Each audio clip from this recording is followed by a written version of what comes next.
The Michigan Wolverines headed to the national championship game. Coach John Beilein is with us here. And, Coach, what's the biggest emotion you're feeling right now? Oh, I'm proud of these guys. I'm proud of this team, how they just, the resilience that we showed again. You know, Montana, we're down 10-0 to start the game, Dave. And now this one, we're down 10 in the second half. And these guys, it was like, all right, they're going to get a bucket. I'm going to get a bucket. We'll find a way to get a bucket. Ugly buckets. And then all of a sudden we started rolling a little bit. And we got those stops at the end with some great steals, some great stops, some rebounds. Just really proud of our guys. Give us a sense of your message, kind of starting at halftime and taking it through the second half in the opportunities that you had to talk to this team. What did you tell them? Well, I told our team, we had 1 assist and 8 turnovers. I don't know if you've ever seen that stat in any Michigan line since I've been here, or West Virginia, Richmond, Canisius, Lemoyne. It just doesn't happen. It doesn't happen, and it happened. And we were 2 for 5 from the foul line, and they ended up, we missed a 1-on-1 with a great foul shooter, and they get a putback.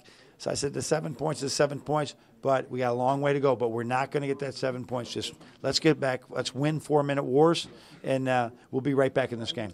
What about what you were able to do in the first half, particularly on the offensive end, gave you confidence in the second half against a Loyola defense that was just stingy? Well, there wasn't much that we were doing.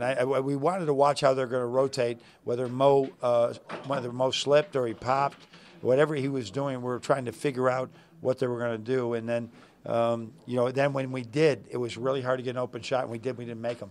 And so, that was the concern right now is that I think Muhammad was 0 for 7 at half, right? Xavier, uncharacteristically, had 3 turnovers. That's just so unlike us. So I saw it as a good thing. The second half's going to turn around.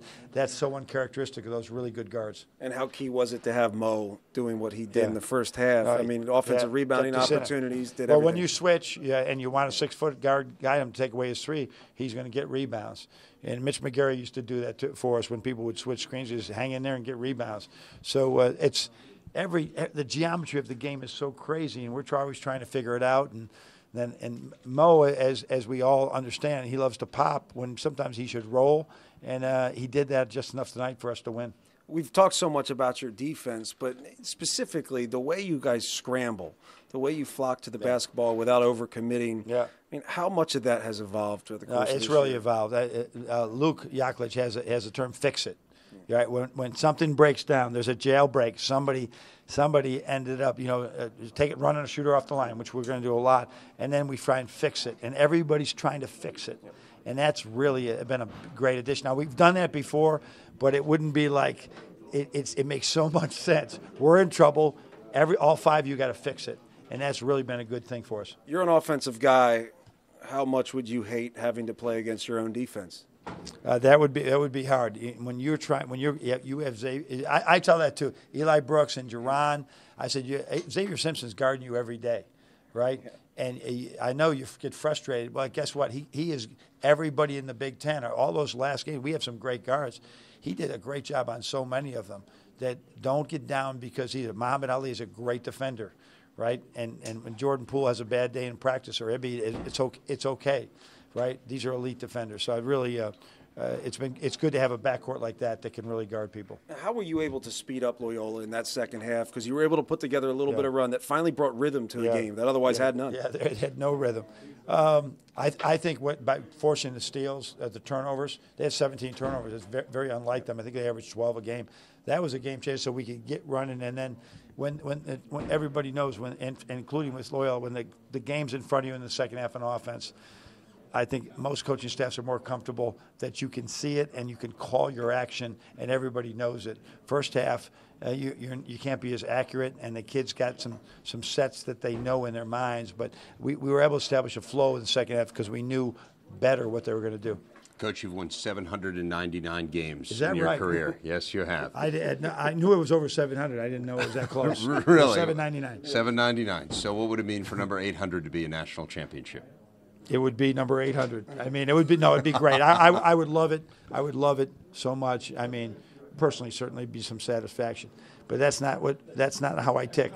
It would be for these kids that work so hard for this great university, we're just trying to emulate them with everything that we do. For all the fans, for all the former players, for all the guys that have been in the Final Fours.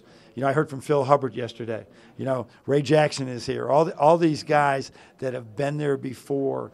and now rooting for us. We're hearing from everybody. Talk with Tom Brady.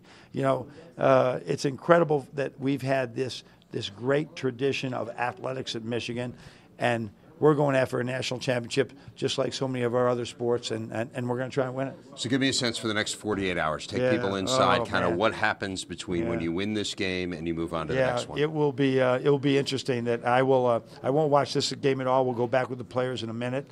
I probably won't do anything. They'll give me a stat pack on once this game's over of who we're playing, and I'll just gaze at it. But my work will start tomorrow morning.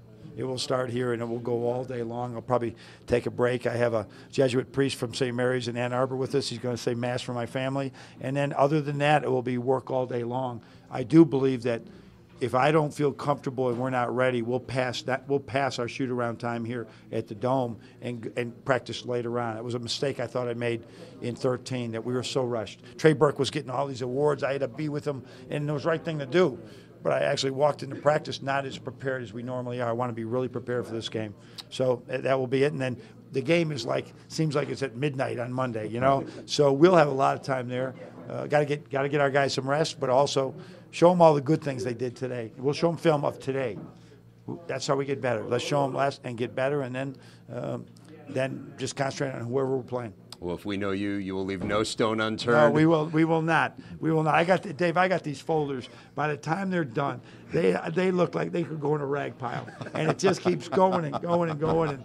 And it's. But I love it when I'm going to go back and I'm going to take this raggedy Loyola folder, and I'm going to take our play sheets out, and then I'm going to throw them down on the desk and say, there, that's another one done.